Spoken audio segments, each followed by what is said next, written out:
Good evening, everyone. Hope everyone's having a great, blasting day. Turn off my phone here. Not sponsored, but bubbly. Oh, crap. Let me get the chat going. Hang on one second. Here we go. Perfect.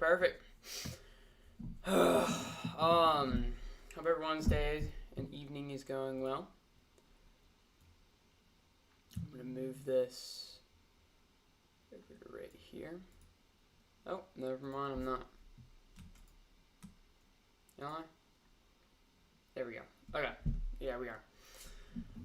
Okay, so this stream, probably going to be going over some of the things that I wish I knew as a technician. If you guys have any questions, I will be able to answer them. I will, to the best of my ability.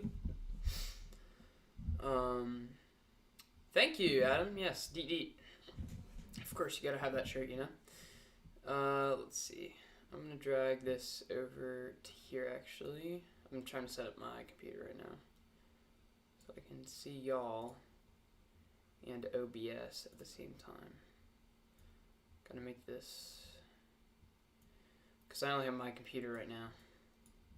I don't have my big monitor right here open. Let's see.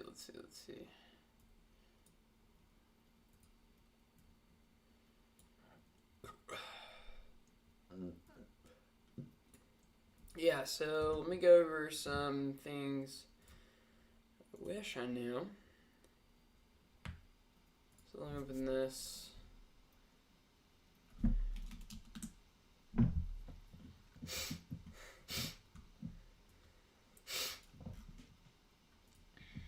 So we can go over the first thing.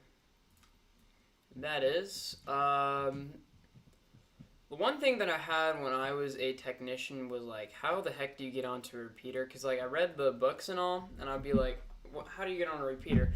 So I can show with the Baofeng here. So I thought repeaters were always one of those things where you would tune to a frequency, and then you would just say your call sign, and it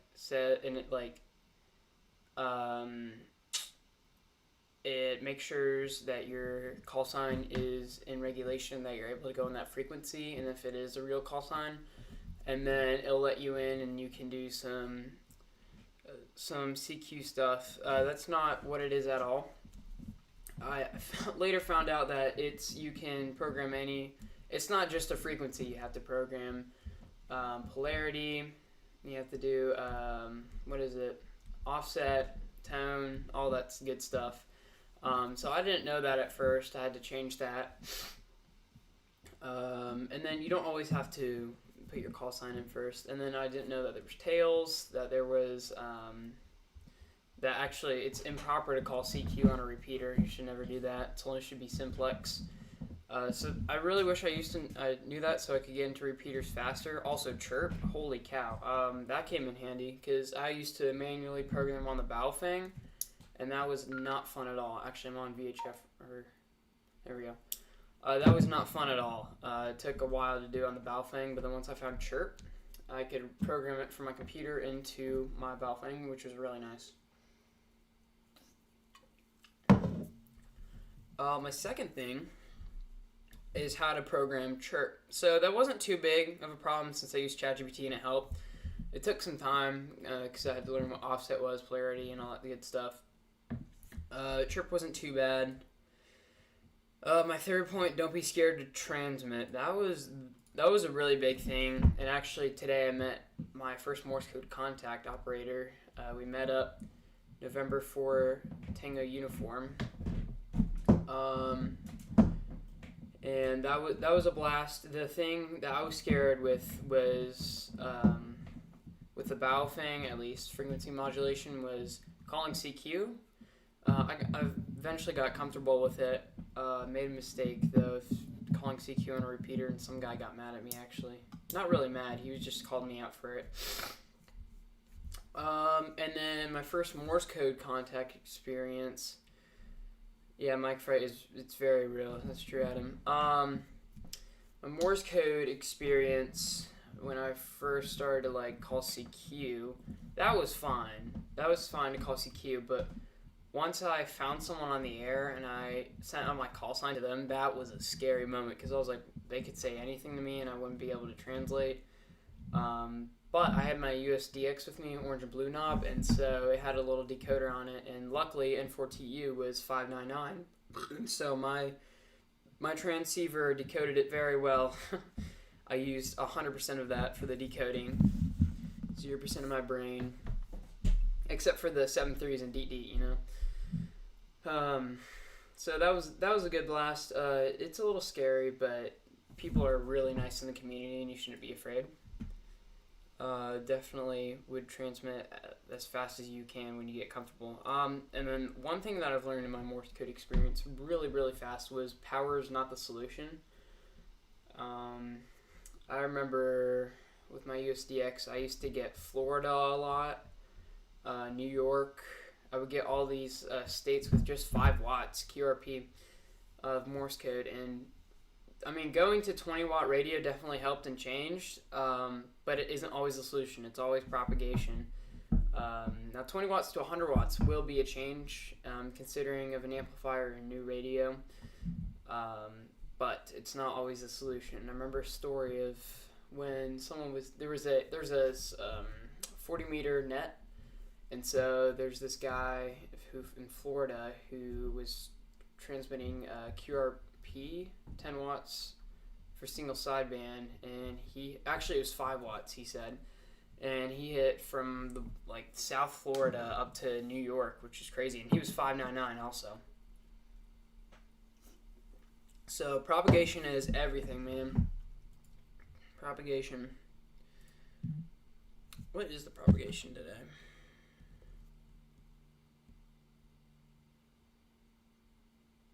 One second.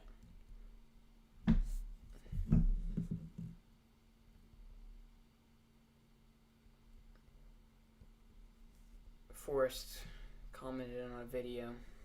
I always gotta check up on that.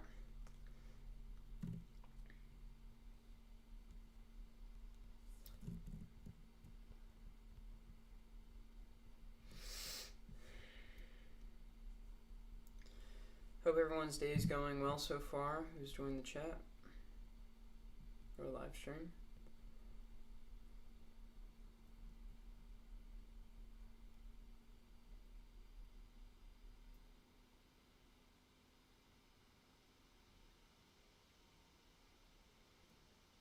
One second.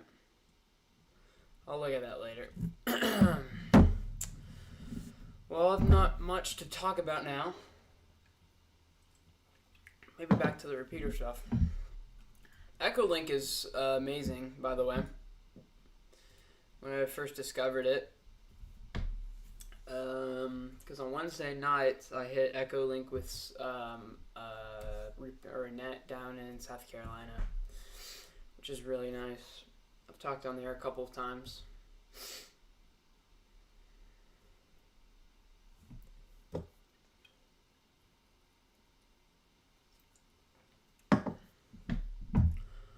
I don't know what else to talk about. I'm bored now.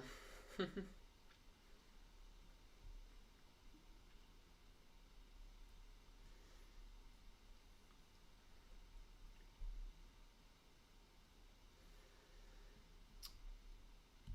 don't know if I show chirp. Ever run into any sad hams? How did you handle this situation? Sad ham radio operators. Sad. I have. Sorry, ESPN. I've never personally run into a sad ham radio operator. Single sideband, you can't really hear it Morse code. So single sideband. I remember my first single sideband. This guy was going rapid fast because he was POTA up in Canada. I've never encountered someone sad.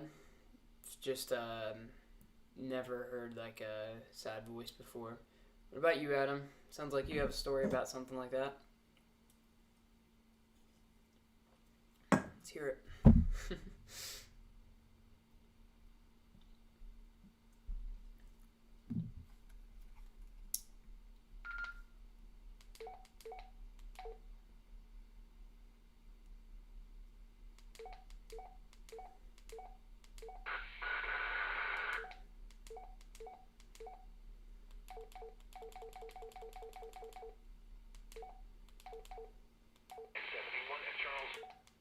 There's the NOAA weather report.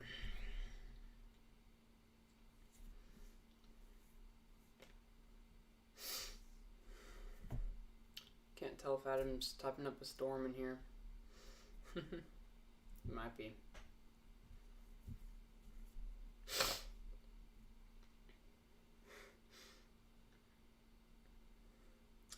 Ran into a couple of them on the local repeater before. Best thing to do is keep it positive or end the conversation as quickly as possible. What do you mean by sad hams? Like people who are depressed or like people who are being boring or having a boring time?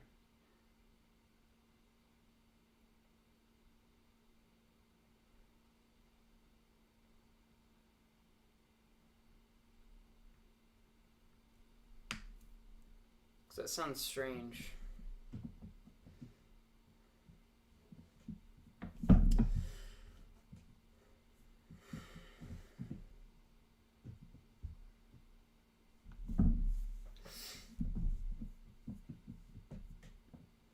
Actually, wait, I have my, No, people who are mean or obnoxious or standoffish. Sad ham is basically a ham gatekeeper. Okay, sorry, I didn't, yes, I have. Uh,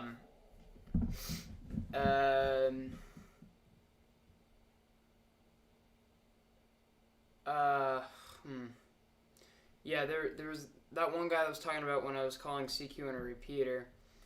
And it happens on YouTube. On YouTube comments a lot too. Like a post today, someone was saying that I look extremely skinny, which is funny. I really don't care. I mean, I care if I do, and I've been told that a couple times, but I don't care about those people. Kind of just got to blame them out. But I was calling CQ on a repeater, and I mean, it was okay because my microphone was terrible. It's one of those cheap Baofeng like microphones, and he was like, "Dude, you sound like you're coming from the bottom of a barrel." I was like, "All right, thanks, man." From that point, I turned off. I unplugged my microphone. I went to the PTT on the handheld, and he said I sounded much better. So I knew it was the microphone, and I knew he was trying to make a point. So that's the closest I've gone to like a mean, obnoxious ham radio. Standoff-ish. I mean, like when air traffic control tower gets like rude to a pilot or vice versa. It's interesting. I'm trying to think if there's any been other. Because if it is, it's gonna be more. It's gonna be voice. I mean, I've heard sometimes on the net operations that go on our local net at. Yeah. I'm actually I actually work out a lot. I just need to eat more protein. I'll say that. Thanks, Adam. But the local net, I've heard some people get mad when Sid, he's like 70 years old. He's a net operator. He can't get some call signs. You know, it's okay. And so I've heard. Oh no! Wait, hang on. Was it? I swear, it was something else. I remember there was one specific either net operation. It was probably net because it was coming from the Baofeng. And this one guy got like really stern when he couldn't hear. When the net op couldn't get his call sign right. I feel like that happens with Morse code too. When like you ask for the call sign like 3+ times. I feel like they have like a madness in them, but at the same time, when people ask for my call sign like 3 times, I'm like, it's cool because they're still learning, you know, just like me.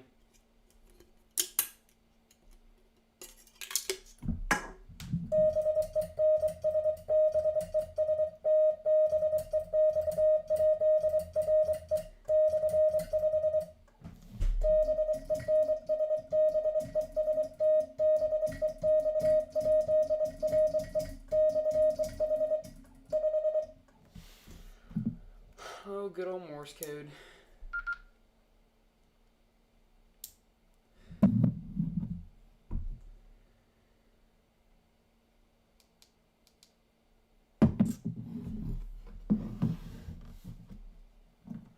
Good old Morse code.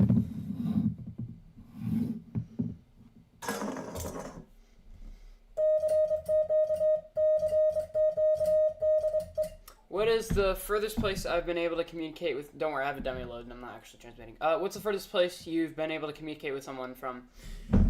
So that'd be high frequency Morse code. The farthest I have gotten, I thought it was England, but it wasn't. It was a guy from Chile, way south of Chile. I think he was 4,900 miles. Let me double check.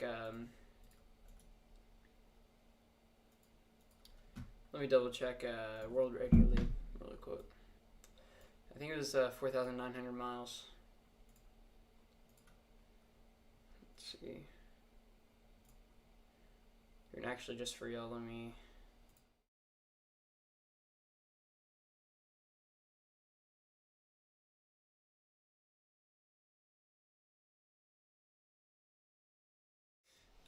Okay.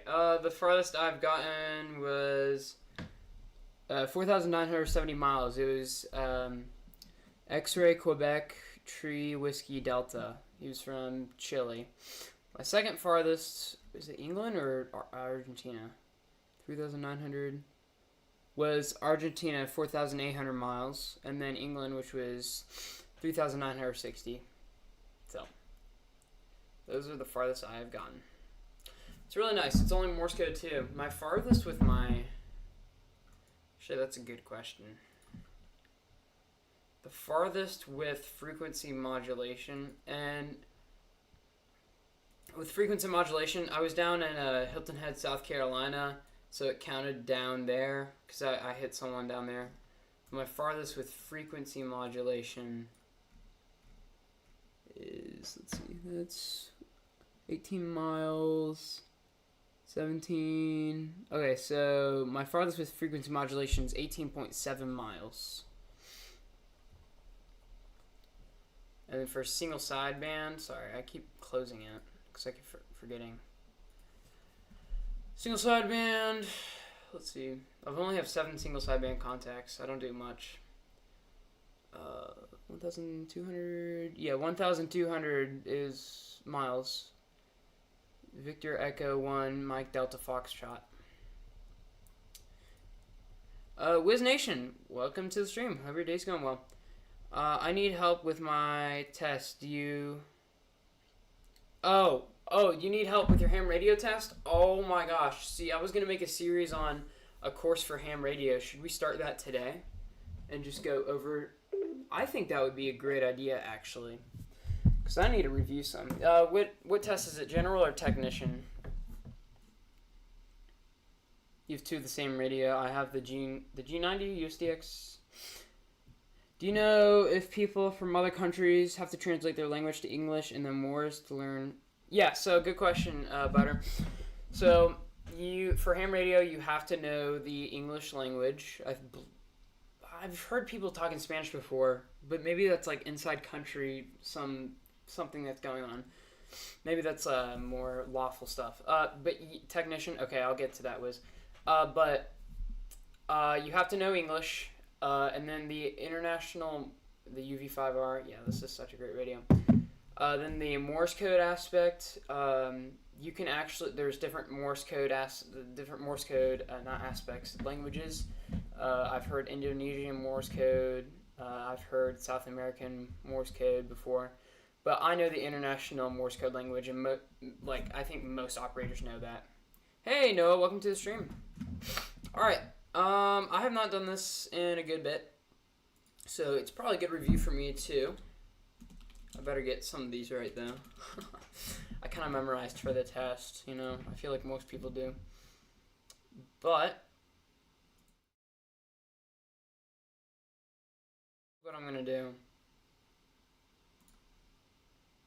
because it's gonna be annoying if I do that. Okay, hamstudy.org. We can minimize this down to, I'm gonna put the chat like a great bit smaller and put it up here just for now. And then we're gonna expand this way.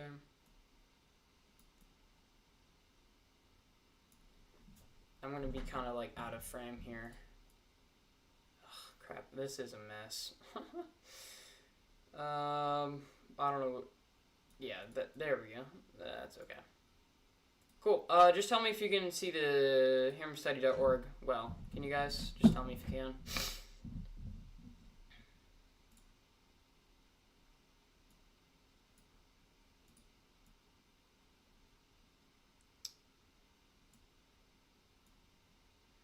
Is this gonna troubleshoot, or is this gonna hurt OBS?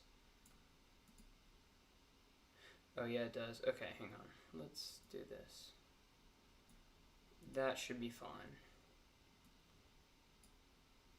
Okay, cool. So, technician, so what do you need help with? Like, just going over questions, Wiz Nation?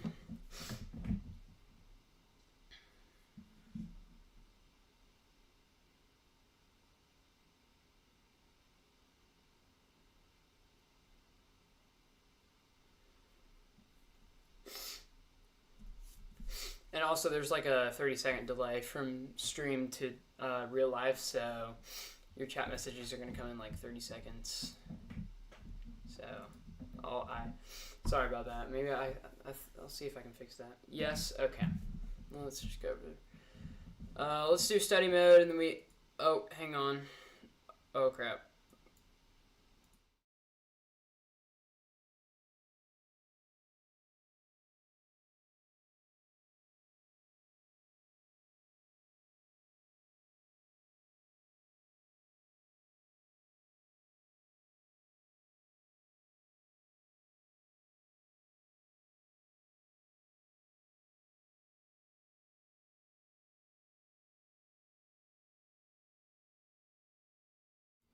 Sorry, y'all can't hear me. I completely read those questions and forgot.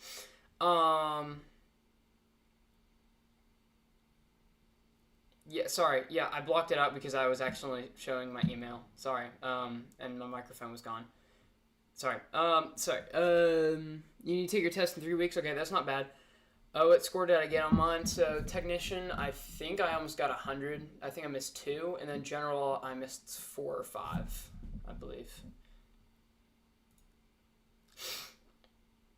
Okay, so let's go somewhere over these questions. Oh boy. This is not going to be good, guys. I haven't done this in a while. What is the unit for capacitance? I'll let you guys take a guess. I'll wait 30 seconds.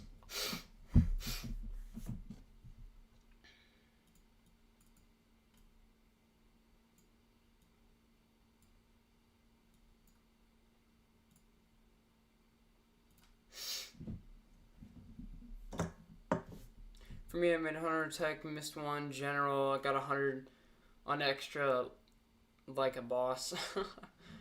I think I'm gonna get my tech, or sorry, not tech, extra in the summer of 2026. Okay, what is the unit of capacitance?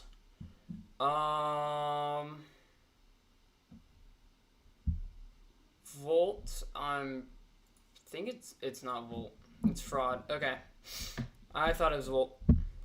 So it's going to be farad. Wait, is there a way to show? Oh, yeah. So when you click on the I, it shows you why. Okay, so the basic unit of capacitance, the fraud, is named for the physicist Michael Faraday. So volt is a basic measure of your unit of voltage. The ohm is for resistance, and the henry is for inductance. So your fraud will be for... your capacitance is going to be fraud.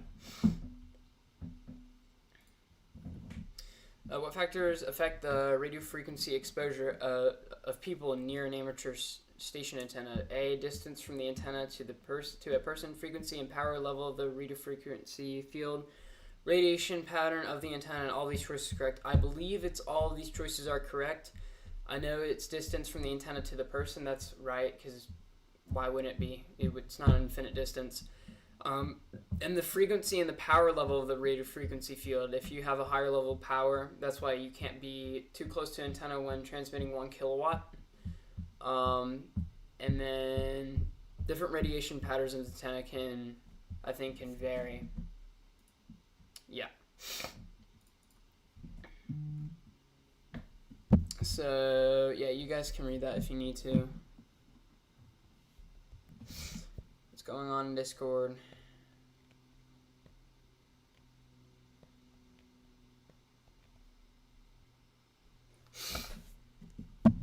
Yeah, so that's that. And honestly, for Wiz Nation, one second. Wiz Nation, I really recommend before you take that test, try to get 100%. Go through 100% of all these questions so you know what's going to be on the test. Because this is what's going to be on the test. A couple of these questions will be.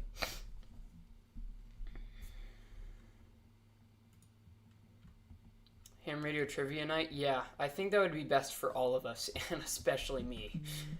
We can yo, what is going on in the Discord?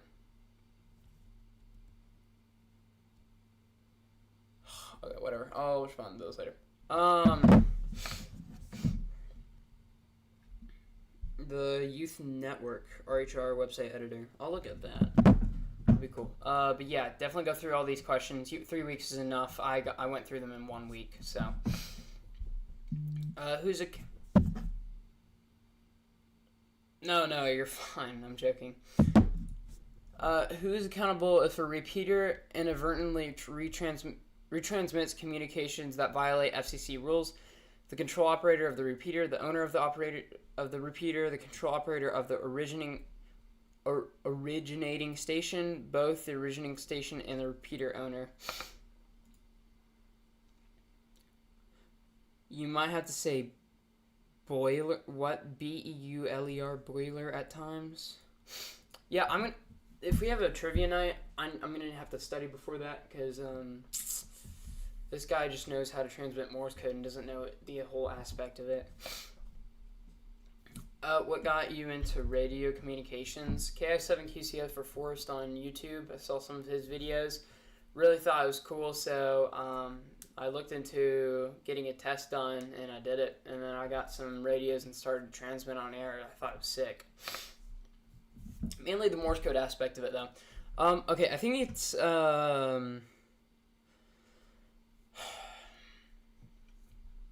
I don't think it's the owner of the repeater because I own a G90 and I could transmit illegally on here, and it's not Yagzu's fault. But this is a repeater, so I'm gonna say it's the control operator of the repeater. Oh, you think it's C? Of the originating station. Okay, interesting.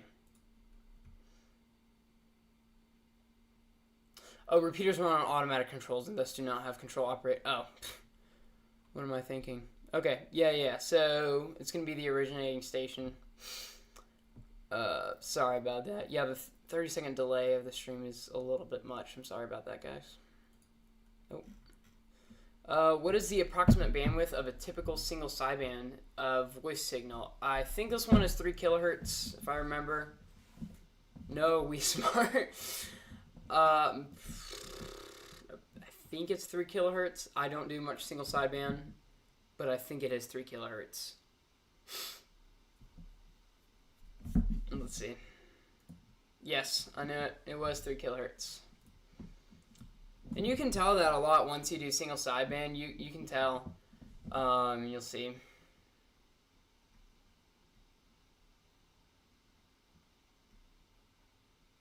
Yep. What is a common repeater frequency offset in the 70 centimeter band? Oh my gosh. Guess what? I'm going to cheat. I'm going to go to a 70 centimeter band and look at the settings. 4, menu. I'm going to cheat on this.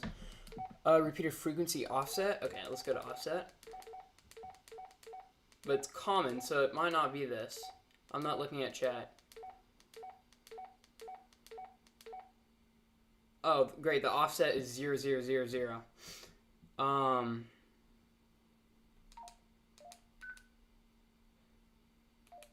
Crap. Let me go to another. It's still 0. Well, I might need chat's help here. I think it's 500. 500 kilohertz. No, megahertz because of 1,000. Because of 1,000. Because of 5.000. That's right. Okay, it is D. Oh, and you guys are saying it's D in chat. Yeah. What causes spin fading of a satellite? What causes spin fading of satellite signals? I don't see. Yeah, chirp helps you with that. What causes spin fading of satellite signals? I've never seen this question before, nor. Oh my goodness. Interfering signals with a satellite. Oh, okay, we gotta think about this. I'm gonna hide chat real quick so I don't cheat. What causes spin fading of satellite signals? Interfering signals with satellite uplink band, circular polarized noise interference radiated from the sun, rotation of the satellite and its antennas, Doppler shift. Okay, I'm gonna say it's C. I'm gonna say it's C. Oh, look at me. Look at me. Let's go. Yeah, they're not just standing still. They're rotating. I mean, it says in the question, spin fading, so. Would make sense. We'll do, like, 8 more questions of these. Andrew's smart, too. Thanks, man. Just gotta put common sense together, which I don't really do much. Which of the following should be considered when selecting an accessory SWR meter? Oh, wait. I've seen this question before. I should get it. I'm going to hide chat again, even though it's 30 seconds. The distance that the meter will be located from the antenna. No, the antenna doesn't cause this. SWR is from the receiver. The frequency and power level at which the measurements will be made. The types of modulation being used at the station. All choices are correct. Wait, distance.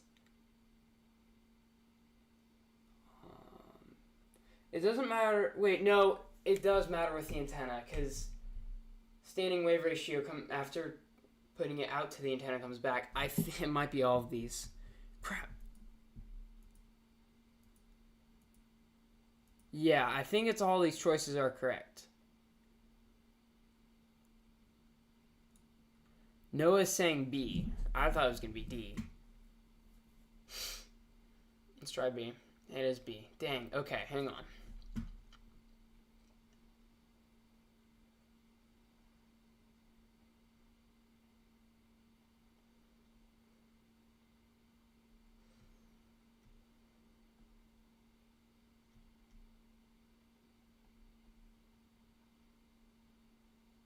Distance that the meter will be located from the antenna affect the reading, but it would be affect all SWR meters equally. Okay, that makes sense. Well, Noah's pretty smart, as I can see in the Discord. He's crazy. Why should a 5 ampere fuse never be replaced with a 20 ampere fuse? Oh boy. The power supply ripple would greatly increase. The larger fuse would likely to blows because it's rated for higher current.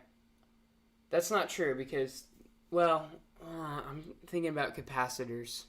Because you could put a capacitor, well, here's the thing that's different with capacitors. Is capacitors, you can put a bigger one on. It's just not going to be more as efficient because it's storing too much energy than what's supposed to be put into like a flight controller. Excessive current could cause a fire. So Noah's saying C. I think I would agree with him on that. And that's true. Excessive current can cause a fire, and that makes sense. What is the unit of capacitance? I really should know this. We literally had this question too. It's either ohm or Henry. We just had this question. It's fraud. What the frick am I thinking? If you place with 20, it won't blow when you want it to.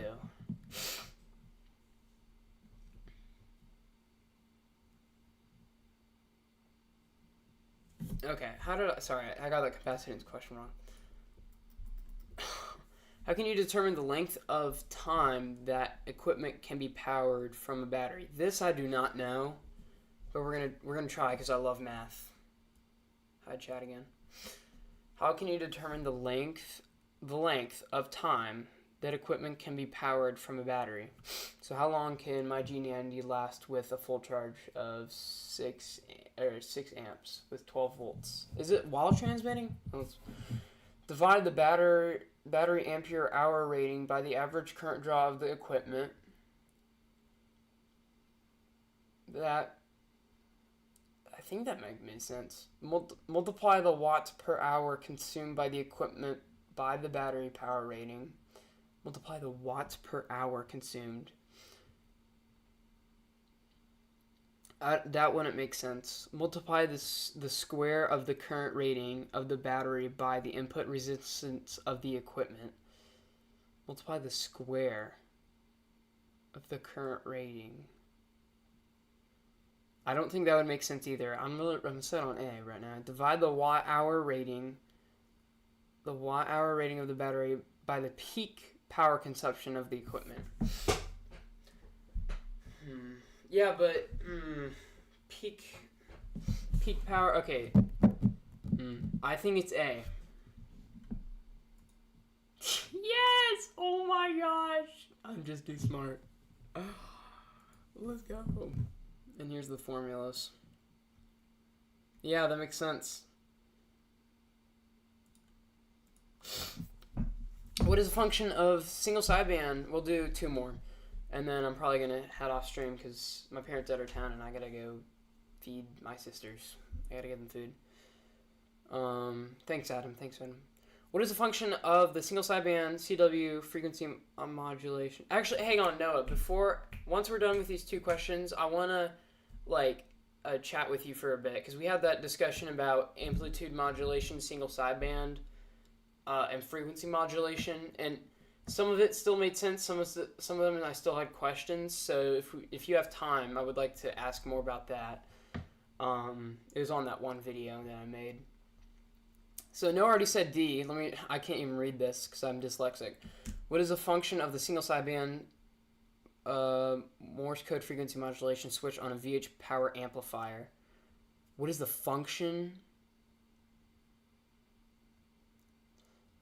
I haven't seen this question before. We're just gonna set the amplifier to a proper operation in the selected mode. Well, I mean, I guess that makes sense. Okay, we already did this one. It's plus or minus. Wait. Oh, the 2 meter. Yeah. I read too fast. 2 meter band, not 70 centimeter. What type of propagation is responsible for allowing over? Okay, one more. Sorry. What type of propagation is responsible for allowing over the horizon VHF and UHF communications? Oh no, to ranges of approximately 300 miles on a regular basis.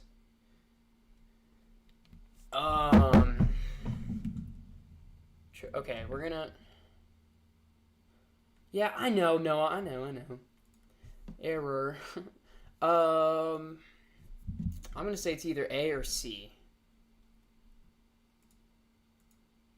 It's D. Okay. Never mind.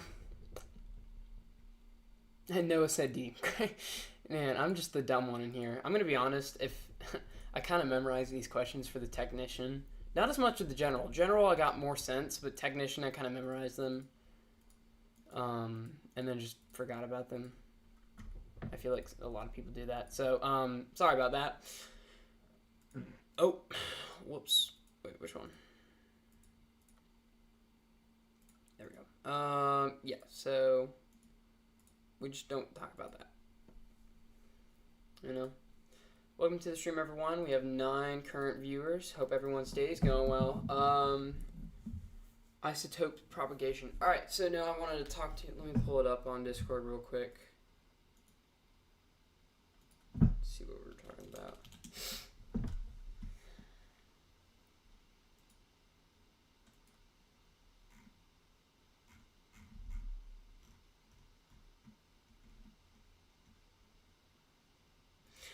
Okay, good question now. Do you like the blackberry bubbly better than the raspberry? Absolutely. I kind of freaked out with that raspberry one. I don't know what happened. Okay, so you texted me. I recommend in the future. You mentioned that on CB people use single sideband. That's a type of amplitude modulation, but most people don't know that.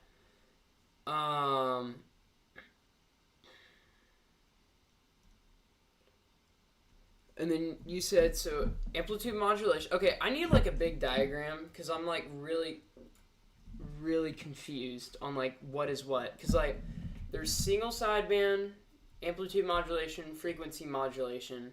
I know frequency modulation and amplitude modulation are different, but somehow single sideband is the same as amplitude modulation in a way.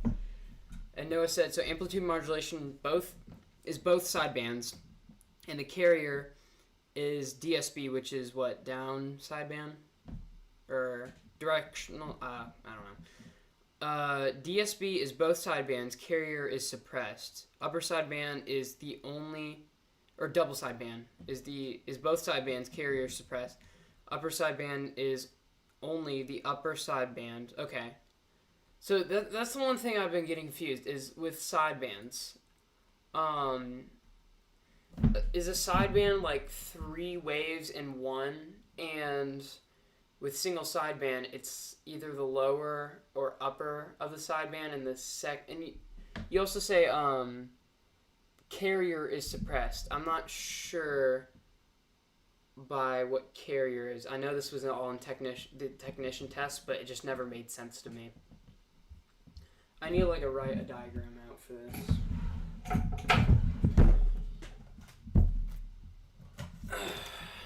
And Noah is DMing me. Oh, cool. It's a diagram. Oh, shoot. It's just sideways. Let me flip it. Wait, can I? Oh. Maybe this will help. Okay, hang on. Here, actually, I'll share this. I'll share this with everyone. Windows capture. Okay, so let's see.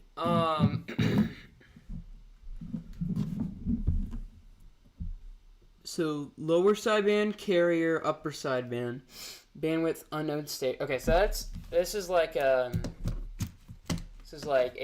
HDSDR. So a lower sideband, yeah, I understand the lower sideband is like the left side and the upper sideband is the right side and the carrier is in the middle.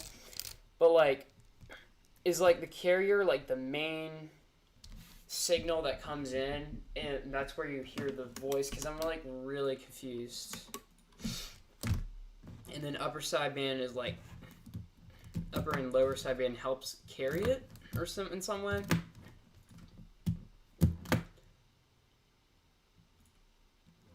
Oh wait, hang on. Does this? Cool.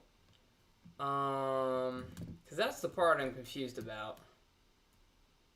If I pull this out, is it gonna go to... Oh no, it stays as that. Okay. And Noah's typing. Okay, I'll wait for Noah.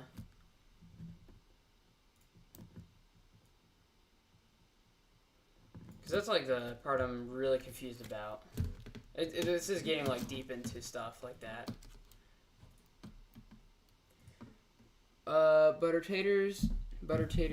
Do you ever look into the history of encoded and encrypting comms, such as the breaking of the Enigma of World War II, the Najava code talkers? Super interesting stuff. It really is. I never really got into that stuff. I just heard about it and how hard it was to decode Germany's things. I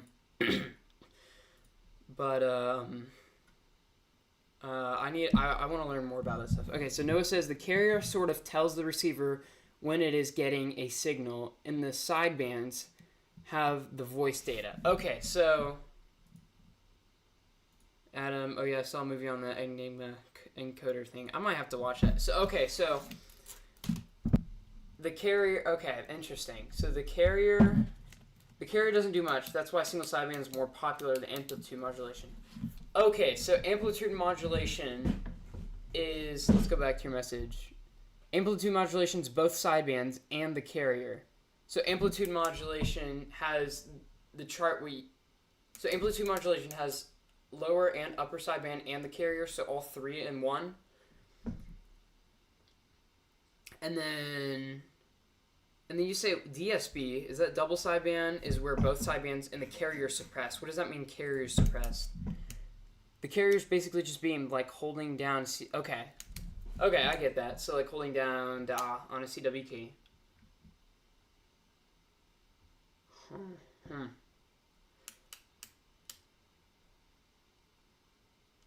Wait, so I'm confused now. If single sideband is more popular than oh, okay, I get it. Never mind. Single sideband doesn't have that carrier. That's why single sideband is more popular than amplitude modulation, because amplitude modulation is both sides and the carrier. Don't worry much about double sideband. It's not often used. Okay, yeah, I've never heard of it before, so I'm guessing it's double sideband. The imitation game. Okay, I'll have to watch that, Adam. Sounds really interesting. I might watch it tonight, actually. It's only 7:37. Ha, 7:37. Boeing 737. EST. Hang on. 1 second. Sorry, I forgot I had this up here. I'm so sorry, guys. You gotta get the Boeing 737 in here, because it's 737 right now. Oh, and the next is 747. Once it becomes 747, I'll show that one. Yeah, this is a really nice airplane model of the United 737. Sorry, I'm getting off track. And then, oh, it's 738. I thought I was going. Okay, well, in 10 minutes, it'll become 747. So here's my 747, Delta Airlines. Pretty sick. I kind of lost the landing gear, but that's besides the point.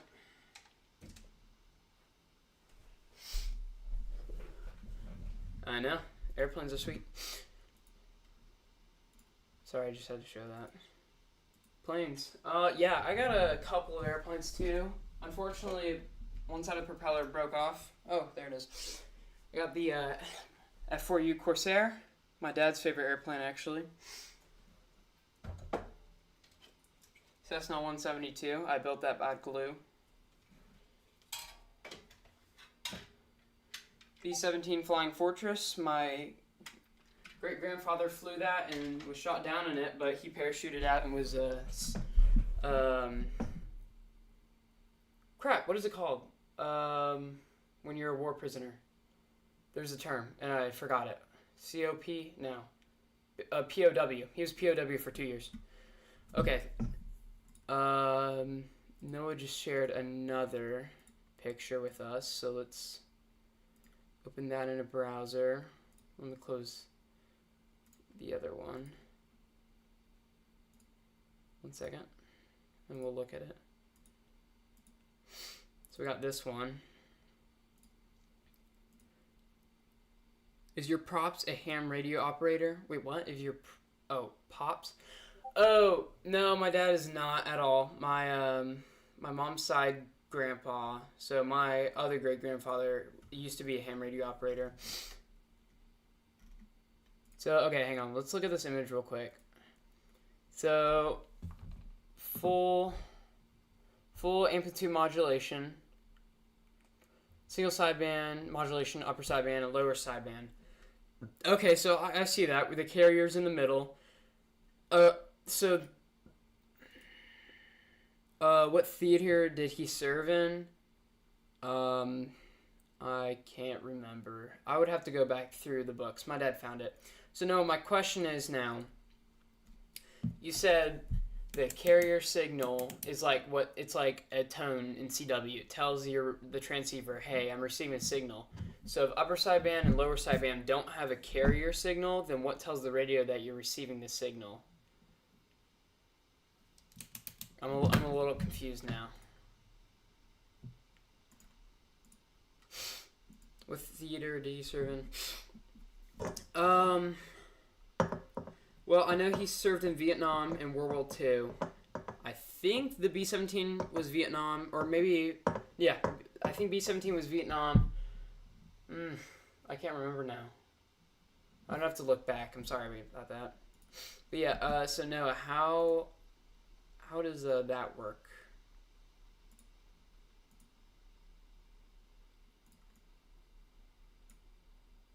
Crap, I don't want to share Discord.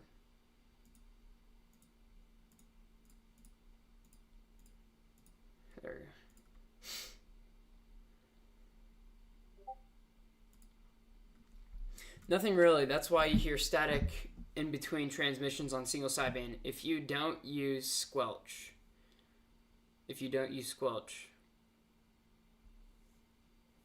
So, is that why on Citizen... Okay, so that I'm starting to put two and two together. Citizens Band Radio on channels, you don't hear anything between.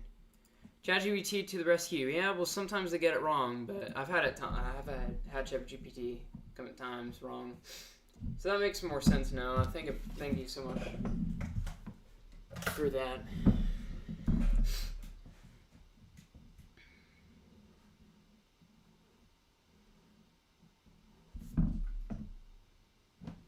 Otherwise, the squelch just seems if a certain amount of power is coming through, then it turns on the speaker. Okay, interesting. All great deep questions, you know? Thank you very much, Noah, for that. And the diagrams, that helped.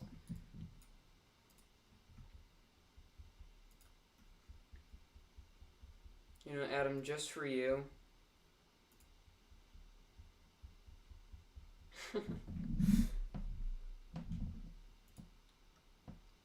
we're gonna start a poll. Ready?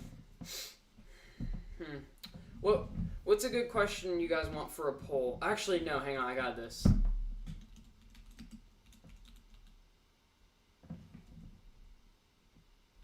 I can't, I'm dyslexic, I don't know how to spell pineapple. We're just gonna go with it. It looks right.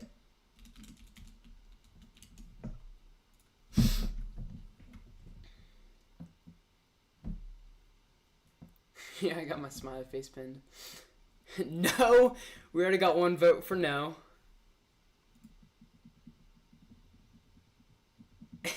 I agree with you, Noah. I mean, I don't eat pineapple, personally. Just out of, like, fun, I don't. No, we had 67%.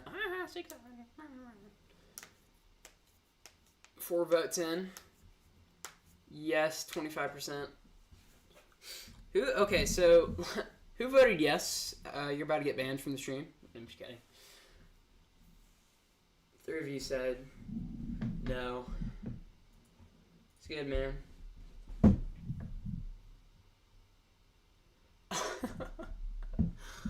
Nah, I don't even know who did, and I won't ban them. Okay. So we'll keep. Oh, we'll keep it at that. What's another one?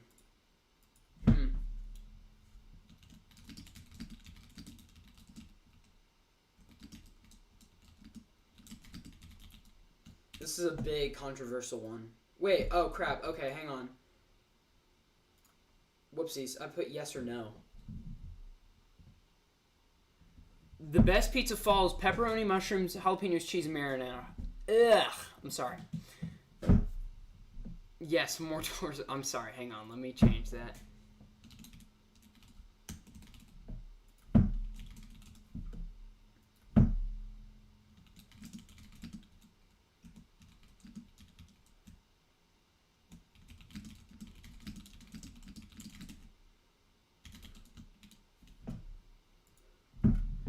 Okay, there we go.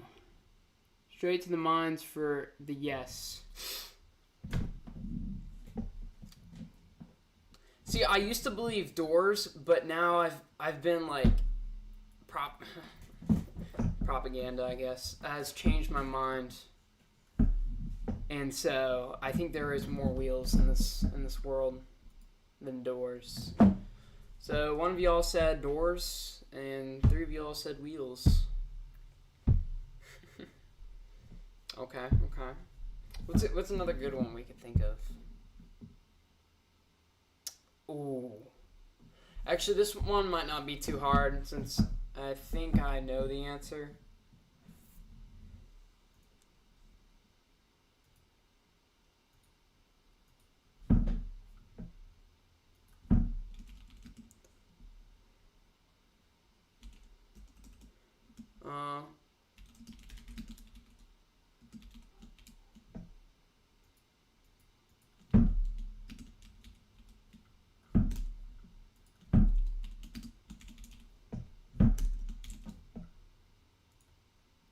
Is cereal a soup? Yes. There's a specific reason to why cereal is a soup. There's a liquid and there's a solid. And you're drinking and eating it with a spoon. I think there is more single sideband operators. Why? Because I look at POTA and I see a freaking ton of single sideband operators.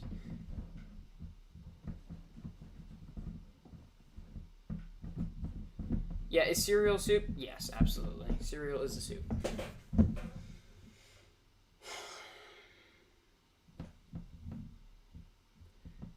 Y'all both said that. Is a hot dog a sandwich? I was first. No, it says that. Adam said it first. Is a hot dog a sandwich? No, because of the way people usually eat them. It's at the side, not top bottom, you know? But at the same time, you could flip a sandwich the sideways and eat it like that. But the other half is gone. There's one half. It's like a U and then you have an O in the middle of the U. That's like a hot dog. A sandwich is like an L, two L's. I was thinking of another letter. Two L's, and then you have another L inside, you know? Is a taco a hot dog? Absolutely not, because you can put different things in tacos. I have no clue why you would say that.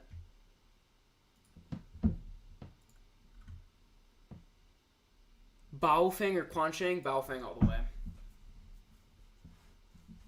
But, I will say, the Quansheng is extremely good for Morse code operations, 2 meter, 70 centimeter operations. Oh wait, guess what? Oh. Whatever. I was gonna transmit, but I'm too lazy to go get a 3.5 millimeter cord.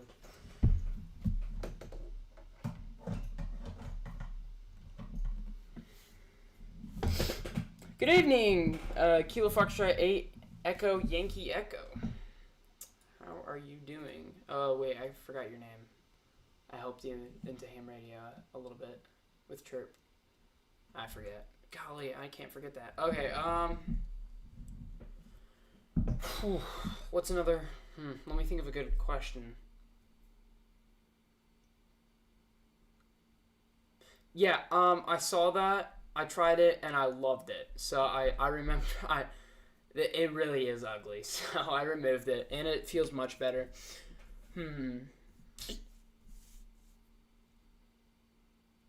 Ooh, okay. I like this.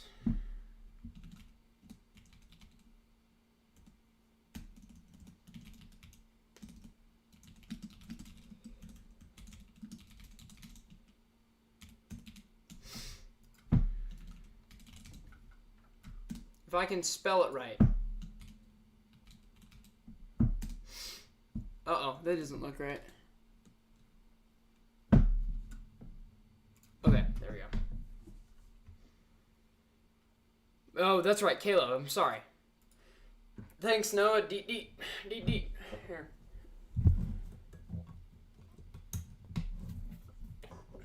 We can 50-50 right now.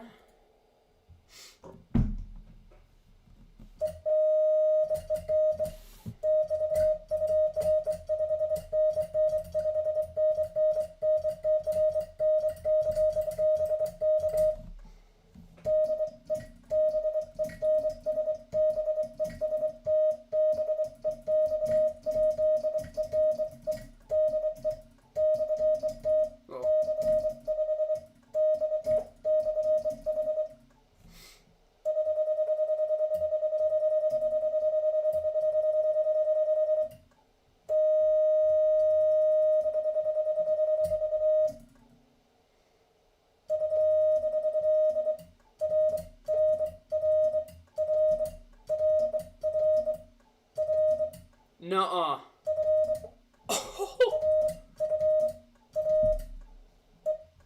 I just created a new way to transmit on bugs. You guys are not gonna believe this.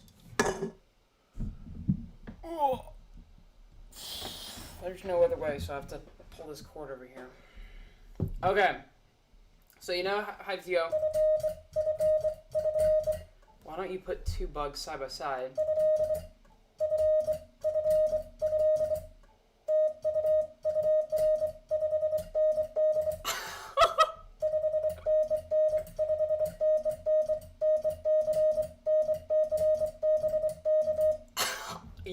Dude, my next Morse code contact, I'm gonna do that for a video. Oh my goodness.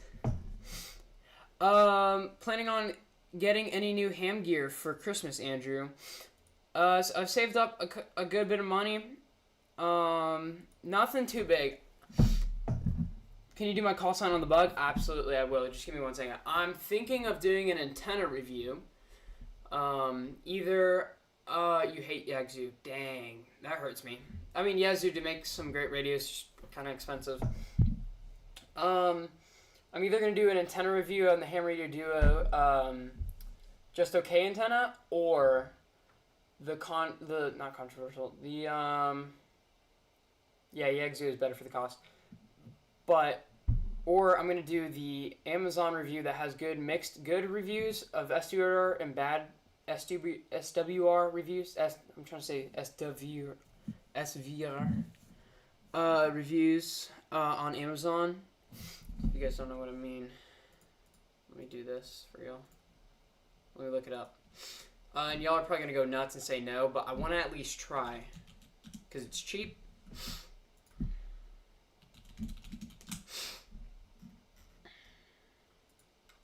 And there's some bad reviews on it, but this antenna. Try using a bug with each hand. Oh, like double hand. Alright, see you now. Have a good night, man. So yeah, I'm thinking about this antenna just to do a review on it. Because it has a tuner on it, but I also have a tuner on my G90, so but we'll see how it goes. I'll probably order that when I can. Or probably soon. Okay, sorry. KFE. Let's see. Top view. Oh yeah, here's the setup. Okay, so can I not pull my cord? My goodness. What is it? K.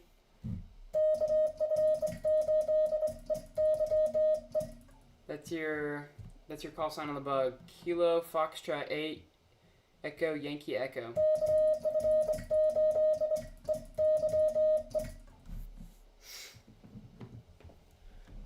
Yes, sir.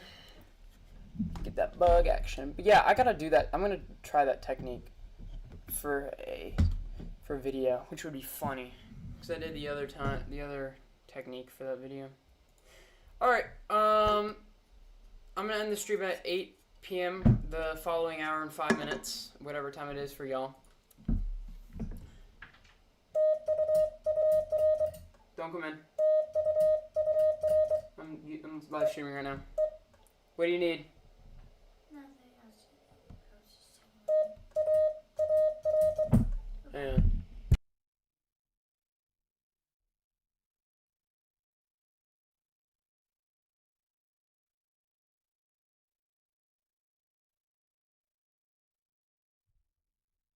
Alright, I'm back, sorry. Yeah, no problem, man. Yeah, I'm probably gonna end the stream in 5 minutes, but that's a really cool technique I can do.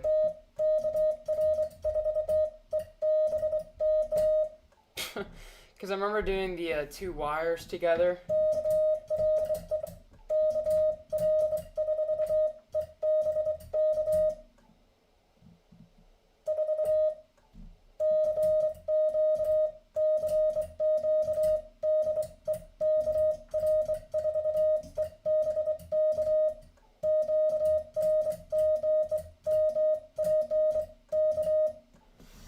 Alright, actually, I'm just gonna head out early. I'm tired. I've got siblings, I know how that feels, man. Yeah, man, I tell you, it's crazy. Alright, everyone. 30-second delay, so I'm just gonna go ahead and say 7-3s to all. Thank y'all for coming on the stream. Really great stream. Even though we had some activity, which is good. I hope that streams like this can grow even bigger. Community, it would be awesome. And I hope to post more videos and keep you guys updated. So, thank you guys so much. I'm gonna say 7-3s to all. Everyone have a good night. Stay safe. See you next stream.